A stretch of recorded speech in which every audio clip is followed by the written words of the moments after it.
गाव तिथे बातमीचा वेग. DS न्यूज आपल्या शेतीची, समाजाची आणि विकासाची खरी गोष्ट.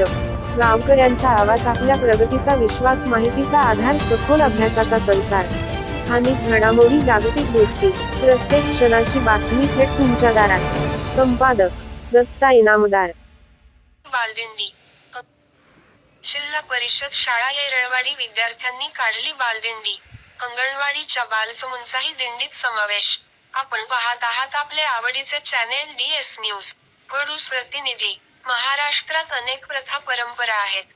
सांस्कृतिक वारसा जतन करण्यासाठी जिल्हा परिषद शाळा येरळवाडी व अंगणवाडीतील विद्यार्थ्यांनी आषाढी एकादशी निमित्त बालदिंडी काढली.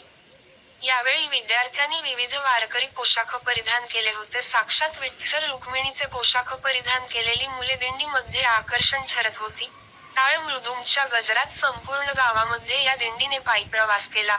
डोक्यावर तुलसी वृंदावन तर हातात टाळमुखी विठ्ठलाचे नाम असा दिंडीचा प्रवास चालू होता. 2 मध्यवर्ती ठिकाणी गोल रिंगणही झाले. यासाठी गावातीलच अश्वपालक अक्षय जाधव यांनी आपला अश्व उपलब्ध केला होता.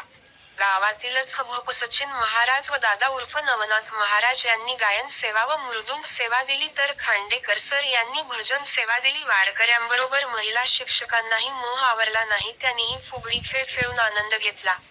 या दिंडी बरोबर शाळेचे मुख्याध्यापक शिवाजी खांडेकर सर, विजय कणसे सर, भाग्यश्री बागल मॅडम, अभिलाष निकुम सर, त्याचबरोबर ग्रामसेवक सावंत, आरोग्य सेवक खाडे व data operator Poddar madam, anganwadi सेविका सौ शुभांगी इनामदार, सोनल चव्हाण, शाळा व्यवस्थापन समिती अध्यक्ष अनिल चव्हाण, सरपंच योगेश जाधव, मा अध्यक्ष मधुसूदन जाधव, बाबू बागल सह पालकवर्ग उपस्थित होता.